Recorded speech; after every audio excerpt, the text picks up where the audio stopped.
Nosso assunto de hoje, como vocês sabem, já foi divulgado, não é? Nós vamos falar aqui de um personagem muito importante. Eu sei que hoje, em alguns ambientes, ele anda um pouco esquecido, não é?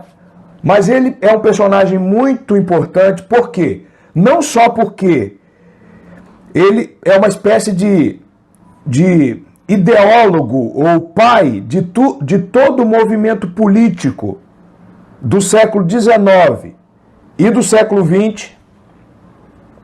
E o que há de mais surpreendente, por isso que eu quis fazer a live sobre ele, e depois da live de Lutero, porque ele é uma continuação da Reforma Protestante.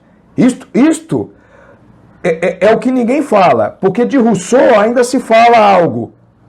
Ele não está totalmente esquecido. Mas as relações de Jean-Jacques Rousseau com a Reforma Protestante, especialmente com o luteranismo, aí ninguém fala. Já não precisaria destacar o fato de que a família dele, tanto o pai quanto a mãe, foram calvinistas. Calvinistas, foram protestantes. Rousseau, depois de um tempo, se tornou católico, mas um catolicismo epitelial que nunca chegou a ir profundo no seu coração. E um catolicismo ainda mal entendido. Mal entendido. Mas, pois bem, como eu estava dizendo, eu quis fazer essa live pela importância que Rousseau tem para as ideias políticas, especialmente no Ocidente, não é? Como também Rousseau é responsável pelo nosso sistema político brasileiro. Nós não conseguimos dar um passo para entender o que está acontecendo no Brasil, essas crises que vão e vêm e não terminam, se não entendermos Jean-Jacques Rousseau. Em outras palavras, Jean-Jacques Rousseau é o culpado e responsável por todas as mazelas políticas que têm acontecido. Porque ele é o pai da criança. Ele é o pai de tudo isto. Ele é o pai desta chamada democracia representativa. Perfeito? Jean-Jacques Rousseau, então, tem esta grande influência. Nós não podemos ignorar esse tipo de pensador, porque nosso sistema político brasileiro está fundamentado nele. Quando nós lemos, por exemplo, na Constituição Federal de 1988, que segundo os estudiosos é a maior norma, a norma de maior hierarquia no país, a nossa Constituição ela já abre com um problema. Né? Ela já abre com um problema. Ela diz: todo o poder emana do povo e em nome dele será exercido. Isto é uma cópia do livro Contrato Social de Rousseau. Agora, este é o homem e o intelectual genebrino, porque ele nasceu em Genebra, depois foi para a França, não é? Ele nasceu em Genebra porque já era um país protestante calvinista, os pais dele foram para lá por causa disso. A nossa Constituição, o seu esquema político é praticamente o contrato social de Rousseau. Então, nosso sistema político atual vive, não é, de uma herança revolucionária. E isso precisa ser dito. E é por isso que eu quis trazer Jean-Jacques Rousseau para cá. Não é? Isto é uma coisa importante. A outra coisa importante, e que está conectada a esta, e aí nós estamos fazendo o prelúdio para introduzir, é que, incrivelmente, nós escolhemos como o pai intelectual do nosso sistema político atual um sujeito que, para todos os efeitos, era um psicótico. Aliás, eu tenho um estudo muito interessante, difícil de encontrar, porque foi escrito nos anais de psiquiatria na Suíça, de um médico chamado Dr. Victor Demolle, um médico famoso, de uma academia científica europeia, que no século XIX estudou os escritos de Rousseau, especialmente o livro Confissões, que é um livro ridículo. Ridículo. O que há de mentira ali, que depois foi tudo desmentido pelos colegas dele, pela mulher dele, enfim. Ele não confessa nada. Ele só tá ali em Confissões, ele só estava querendo mostrar que era bonzinho, que, enfim, mas não tem nada ali. Não tem nem como comparar com as Confissões de Santo Agostinho, pelo amor de Deus. As Confissões de Rousseau é mentira do início ao fim. Bom, e autopropaganda, e autovitimismo. É só isso que tem lá. Não é? Basta ler. Pois bem, como eu estava dizendo, o Dr. Victor Demoli leu a obra, leu alguns escritos de Rousseau e diz: esse sujeito é psicótico. Como é que a modernidade dá ouvido a um homem desse e constrói um sistema político cuja a base e fundamentação vem de um louco? Um louco. Quer dizer, eu poderia acabar aqui e não me interessar pela doutrina dele. Não é? Mas nós vamos ver que a doutrina dele espelha, de alguma maneira, a sua falta de lucidez, a sua loucura, porque ele cria um sistema artificial. E este é um sistema artificial que nós somos obrigados a viver. Essa história de contrato social, da vontade geral, é uma ideia russoniana, a vontade geral, que ninguém sabe até hoje o que é, e ele também não explica com clareza. Nós temos que ficar durante 2 anos para entender o que ele quis dizer. Acho que a gente conseguiu compreender, não é? Então, para todos os efeitos, era um sujeito maluco. Só para vocês terem uma ideia, bom, datas fáceis, não é? Datas fáceis. Ele nasce em 1712 e morre em 1778, pouco tempo antes do estouro da Revolução Francesa. Por isso que nós dizemos que ele foi um dos pais da Revolução Francesa. Aliás, a Revolução Francesa nada mais foi do que o contrato social em ação. Rousseau estava ali vivo. Robespierre, que foi um dos primeiros ditadores da Revolução Francesa, um sujeito manso que mandou matar milhares de pessoas, não é? Tinha um contrato social de cabeceira. Você pode ler lá nos diários do Robespierre. Pois bem, só para vocês terem uma ideia, Rousseau casou-se com uma mulher chamada Teresa, em português. Teresa. Esta mulher é uma analfabeta. Pois bem, aí você vai lá nas Confissões, o que ele fala da esposa dele? Que ele, aliás, traiu com muitas amantes. O que ele diz? Olha, eu casei com ela, ela era analfabeta. Por que eu casei com ela? Porque eu sou um homem ilustrado, li muito, e ela é analfabeta. E eu casei com ela porque toda vez que eu ficava perto dela, eu sentia superioridade intelectual em relação a ela e eu me sentia bem. Na outra vez, esta Teresa era empregada doméstica de uma grande dama da sociedade francesa e Rousseau a conheceu na casa desta mulher. Rousseau roubou um relógio e quando descobriu que ia ser pego, ele colocou o relógio no casaco da Teresa. Aí quando a polícia descobriu e perguntou para ele: mas rapaz, como é que você incrimina a sua própria mulher? Ele diz: olha o que esse cidadão falou. Esse cidadão que hoje nós seguimos no plano político. O que esse cidadão disse? Não, olha, eu amo tanto esta mulher que foi a primeira pessoa que veio na minha cabeça na hora de acusar alguém. Esse é o problema. E morreu sozinho. Todos os amigos o ajudaram, porque ele morreu numa pobreza, morreu sozinho e achava que estava sendo perseguido por todo mundo, não é? Agora, Com a Teresa, Rousseau teve 5 filhos. 5 filhos.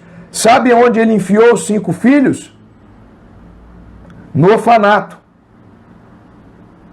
Curiosamente, ele escreveu um livro, fugindo da política, ele escreveu um outro livro para ensinar as pessoas a educar as crianças. Vejam que sujeito petulante, cínico. Veja que sujeito petulante e cínico. Ele enfia os 5 filhos dele no orfanato e escreve um livro para ensinar a educar filhos. Agora, vê se tem condições um negócio desse. Mas ele desenvolveu a teoria que todo mundo gosta.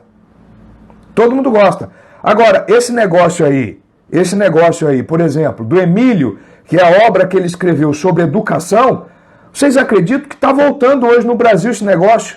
Os pedagogos todos estão lendo Emílio de Rousseau.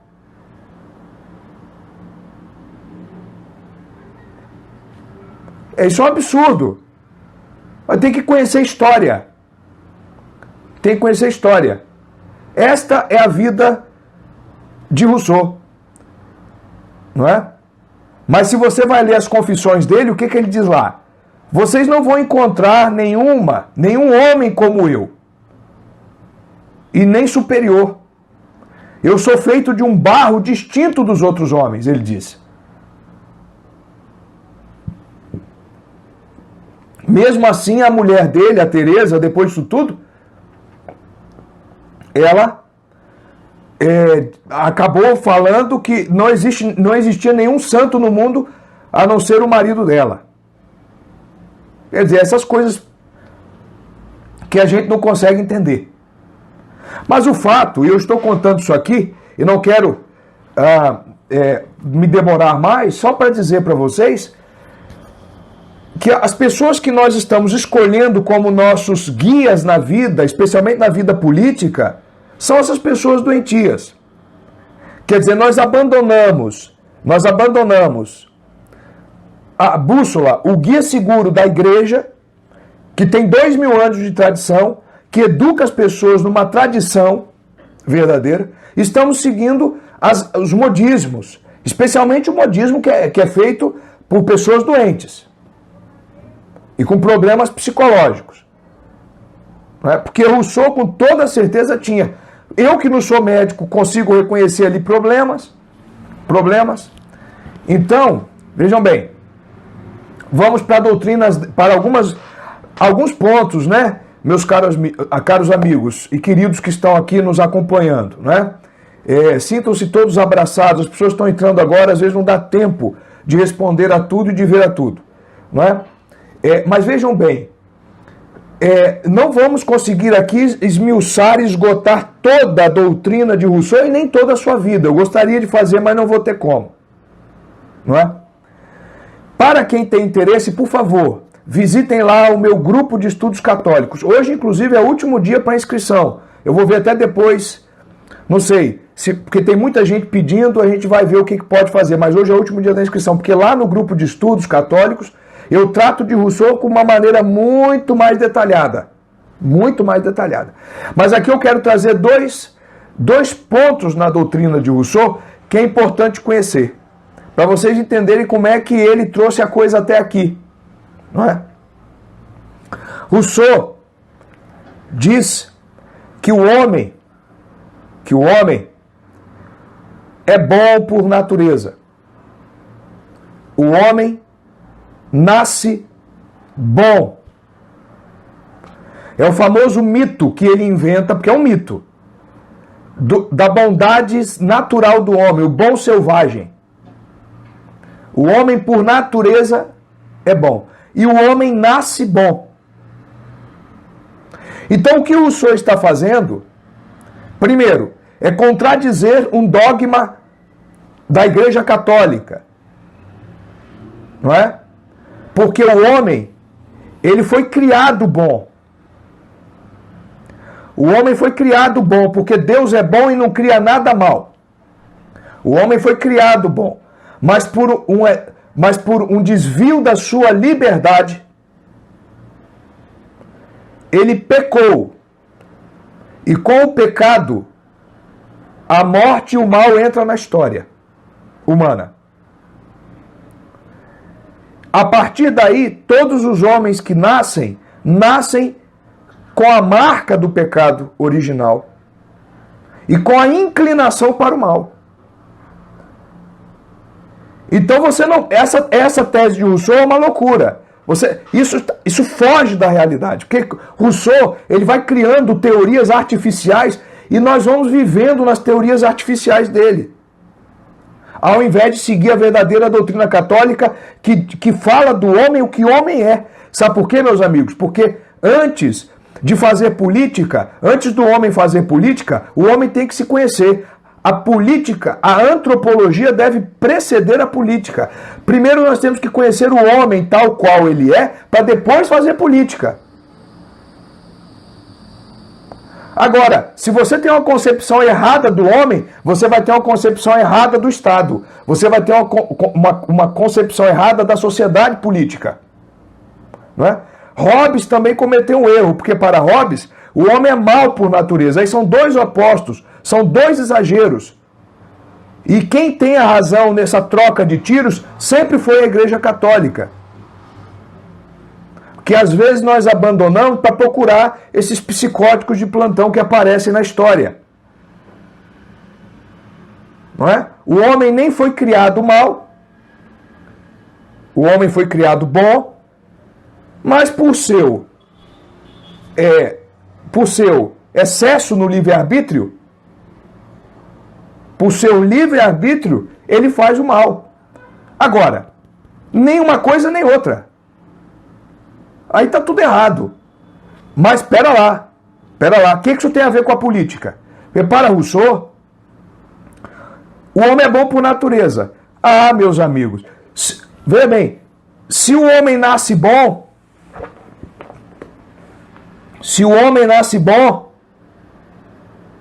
ora, então ele não precisa melhorar, ele não precisa adquirir as virtudes, ele já nasce santo. Rousseau canonizou todo mundo no nascimento. Rousseau canonizou todo mundo, está todo mundo canonizado, todo mundo é santo, todo mundo é bonzinho, o homem é bom por natureza. Nasce bom, o homem nasce bom. E se você deixar o homem que nasce bom se desenvolver e crescer sem nenhum estímulo externo que corrompa a bondade dele, é só isso. O homem, quer dizer, o ser humano, ele não precisa trabalhar, se mortificar, vencer suas paixões, não. Tudo que vem do homem é bom, as paixões do homem você tem que deixar fluir. Tudo é bom. Aí, o que acontece? Aí nós temos um problema. Aonde isso vai parar? Vai parar no seguinte. Se o homem é bom, eu sou bom, você é bom, todo mundo é bom. Então basta que a gente se reúna e descubra qual é a vontade geral do povo, que é bom. Ninguém tem malícia, ninguém tem pecado, ninguém tem inclinação ao mal.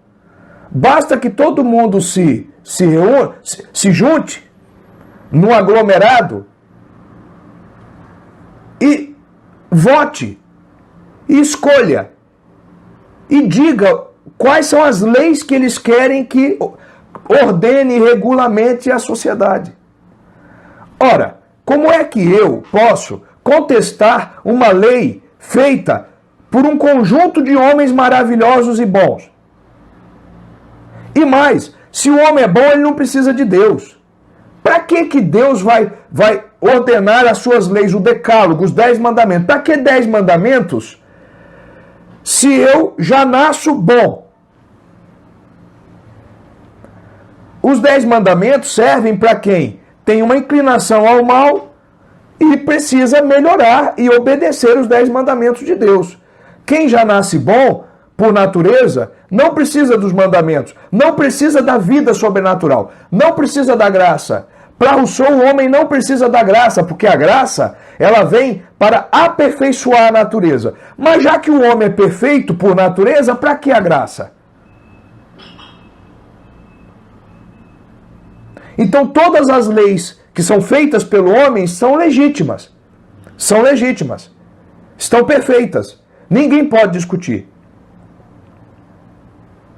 Porque elas brotam da bondade natural.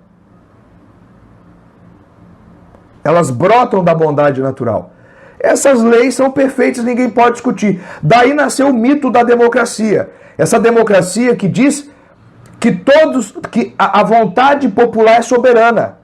A vontade popular é soberana. Mas peraí, meu amigo. O povo é constituído por quem? Por mim e por você. Ah, é? Mas eu aprendi no catecismo que eu e você somos inclinados ao pecado. E aí, tudo que a gente faz é maravilhoso? Está justificado? A única soberania que existe é a soberania de Deus. E o único direito que o homem tem é o direito de ser imagem e semelhança de Deus. Os outros direitos vêm a reboque. Mas Rousseau não. Rousseau coloca o homem de maneira independente. Ele não precisa de Deus, não precisa da graça, porque tudo que ele faz é bom, desde que ele não seja corrompido. Tudo que ele faz é bom. E as leis que ele vota e que ele faz é bom. Então, qual é o problema? Qual é o problema de dar todo o poder político para o povo, para os homens? Para os homens. Se os homens são bons, aí que está o problema. Por que eu vou desconfiar? Por que eu vou desconfiar da ideia que brotou na cabeça do Stalin? O genocida Stalin tinha um ideal de humanidade. Queria fazer o bem para todo mundo, diz ele. Na cabeça dele, por que eu vou contestar Stalin se ele nasceu bom?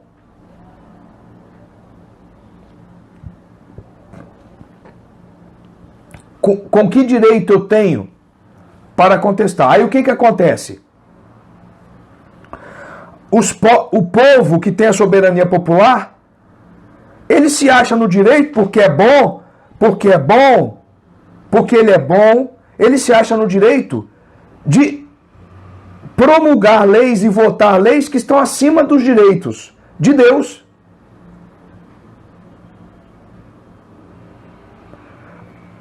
Esta ideia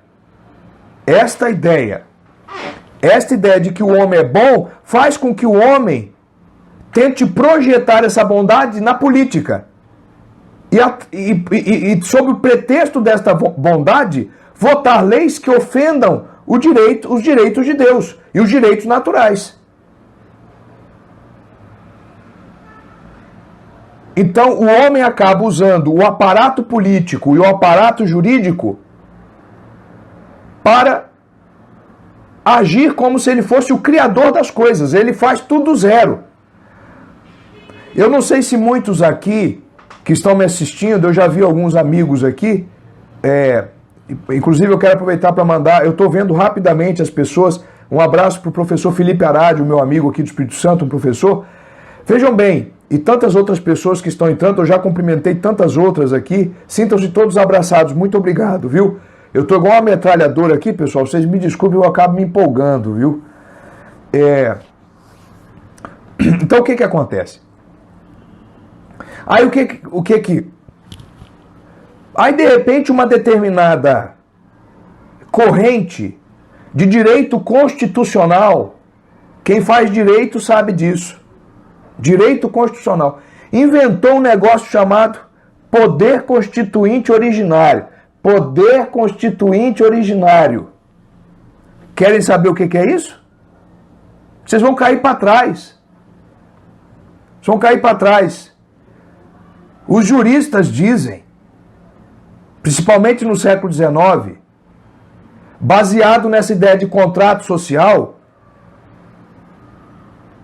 não é? Porque, segundo Rousseau, pelo contrato social, os homens podem reinventar uma nova sociedade, porque eles são bons. Eles não estão inclinados ao mal. Aí tem o poder constituinte originário.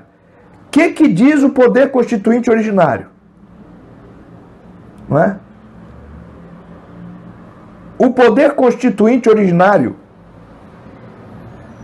é um poder que, havendo uma crise histórica, uma ruptura legal num país, nós elegemos alguns representantes, vocês não podem esquecer, representantes estes, que são bons, são santos, são todos santos. Para Rousseau são todos santos. Aí você elege esses representantes, aí eles se reúnem e fazem uma constituição do zero. Eles podem dizer que pau é pedra, pedra é pau, homem é mulher, mulher é homem. Não é? Que homem voa. O poder constituinte originário é um poder que constitui o Estado e propõe as leis que quiser, e tudo o que quiser pode ser proposto. Ah, mas ofende o decálogo divino, professor Leonardo. Ofende a lei. Não interessa se ofende a lei. O povo votou, a soberania popular, o povo é bom. Vamos aplaudir os santos. Os santos é o corpo místico de Cristo aqui na terra. Pronto, é o poder constituinte originário. Ponto. Depois dessa a gente pode até acabar a live. Pronto, é o corpo místico. Todos os santos reunidos votando o que será um país, uma pátria. Reconstrói tudo do zero. São os novos criadores de todas as coisas. Então, se Rousseau diz que todos os homens são bons, todos os homens podem criar. Esse é que é o problema. E nós, brasileiros, estamos passando por esse problema, porque nós tivemos um poder constituinte originário aqui, que em 1985, mais ou menos, resolveu criar um negócio que está aí chamado Constituição Federal de 88.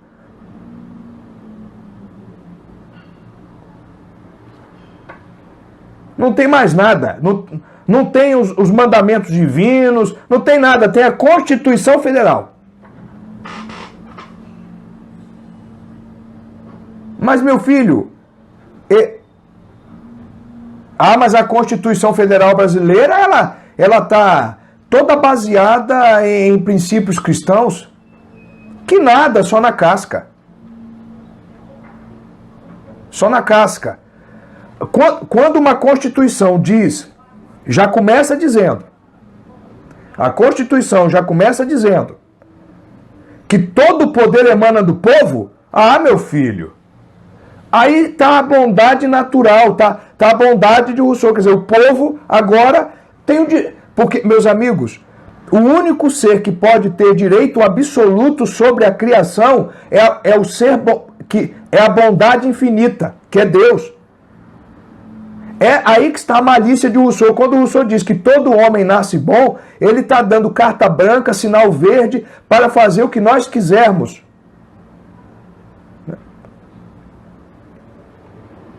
Quer dizer, o colega lembra aqui, tudo bem, tem um preâmbulo que fala de Deus. Aí tem a discussão, o preâmbulo é norma constitucional ou não é norma constitucional? Mas aqui nós temos um problema. De que Deus está falando? Agora, não faz qualquer sentido falar de Deus e dizer que o homem é a fonte de todo o poder político. Que seja político. Porque nosso Senhor Jesus Cristo disse a Pilatos: o teu poder nada seria se o meu Pai não tivesse te dado desde o alto.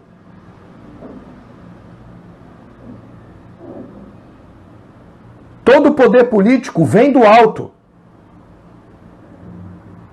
Não vem do povo. Esta é uma verdade nua e crua que tem que ser dita, mesmo que desagrade. Toda política tem que ser precedida por uma boa antropologia. Nós somos inclinados ao mal. Nós não podemos ter o poder absoluto de fazer todas as leis. Tem coisas que Deus já decidiu e já impôs. E nós não podemos, com as leis humanas, negar as leis divinas e as leis eternas. A não ser que você admita, como Rousseau, que todos nós somos bons, todos nós já somos santos, tudo o que fazemos já está previamente legitimado. Então esse é que é o grande problema. Eu sei que é um assunto muito espinhoso, muito duro, mas tem que ser dito, porque o que nós vivemos hoje é um estado de coisas que nos remete a Rousseau. Jean-Jacques Rousseau é o pai, é aquele que pode levar a paternidade do sistema político brasileiro atual. Não tanto Hans Kelsen, mas mais Rousseau, com a chamada soberania popular e esses sistemas partidários que mais dividem a nação do que unificam, porque todas as coisas no mundo têm que ter unidade. Não é? Tudo tem que ter unidade. E as coisas unas são belas. Mas aí tem sistema partidário. Não é? Então tudo isso foi inventado em Rousseau. O sistema representativo, partidário, tudo já está lá no livro chamado Contrato Social. O Contrato Social. Se você ler o Contrato Social, que é uma influência que ele recebe de John Locke, que ele leu, se você ler o Contrato Social de Rousseau, é uma coisa medonha, porque o que ele está autorizando ali, a única coisa que ele não fala, mas deixa implícito, é que o homem pode até reconstruir o mundo se ele quiser. O universo, ele explode e faz tudo de volta. O contrato social é o poder constituinte originário. O que é isso? O único poder constituinte originário que eu conheço, eu sou um homem de fé, é Deus. Deus é o único que constitui tudo do zero. Porque Ele é a infinita bondade. Eu não sou infinita bondade. Eu tenho inclinação para o mal.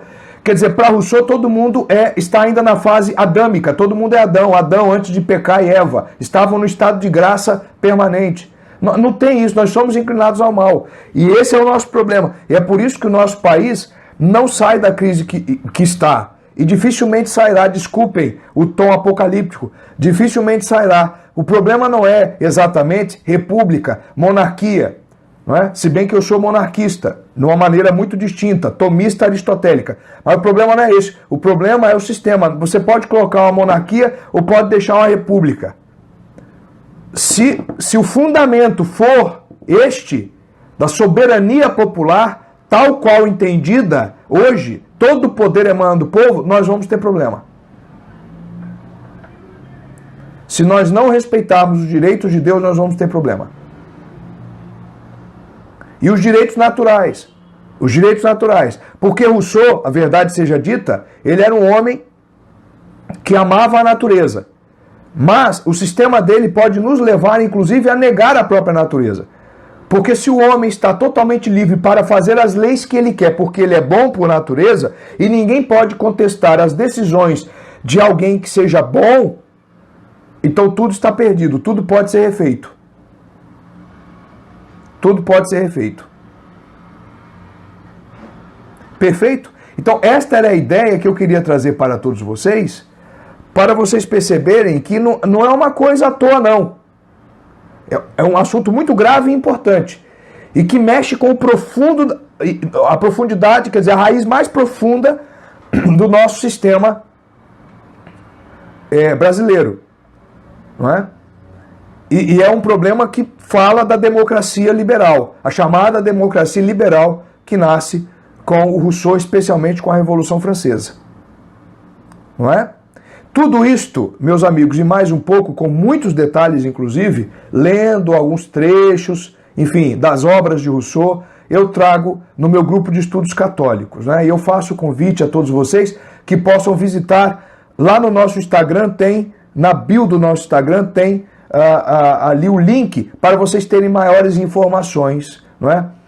E ali no curso eu falo tudo isto e mais um pouco. Inclusive, uma das partes mais interessantes é justamente a conexão que eu estabeleço entre Lutero e Rousseau, que não deu tempo de fazer muito aqui, mas existe, não é? Porque Lutero também confia muito no homem, endeusa o homem, mitifica o homem, não é? Traz o homem para o centro dos acontecimentos e Rousseau faz a mesma coisa. No final das contas, Lutero abriu a jaula, foi o ovo da serpente do que nós estamos vivendo hoje. Tudo isso que nós estamos vivendo hoje vai contra a ordem católica. Tudo isto, tudo que nós estamos vivendo. E eu espero que os católicos percebam isto, não é? E tenham aí a coragem e a lucidez para dizer. Perfeito? Então é isto. Visitem lá o nosso Instagram, para quem não conhece ainda, o nosso grupo de estudos católicos. Estamos na segunda turma e hoje fecha, viu, pessoal? Vamos ficar atentos, tá bom? Então, olha, o objetivo que eu tinha para tratar, eu tratei. Vocês queriam falar alguma coisa? Eu estou aqui à disposição. Agora, eu acho que há possibilidade de interagir um pouco, né? E eu fiquei igual uma metralhadora, eu só não estou conseguindo ver, eu não sei se travou o negócio. Eu não sei se travou aqui, mas não estou conseguindo pegar as mensagens anteriores. Ah, sim, agora sim.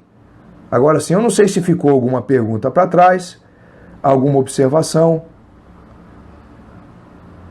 Pessoal, vocês querem perguntar alguma coisa, alguma dúvida? Nós ainda temos aí talvez uns 5 a 10 minutinhos, né? Mas vocês conseguiram compreender?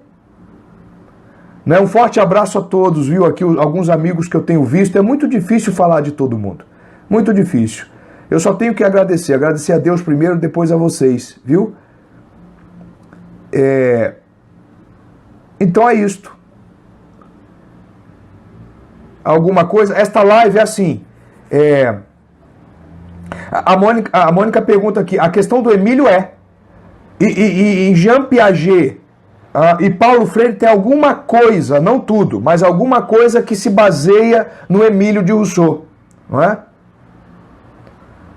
É interessante aqui o Glaucio falando do Paul Johnson, tem um excelente livro sobre Rousseau, uma excelente biografia sobre Rousseau, né? Mas a melhor biografia sobre Rousseau já publicada até hoje é do Cilliers, em francês. O nome do livro é Jean-Jacques Rousseau. Depois vamos ver um jeito aqui de passar estas bibliografias. Lá no meu grupo de estudos está tudo claro, as bibliografias, tudo está lá.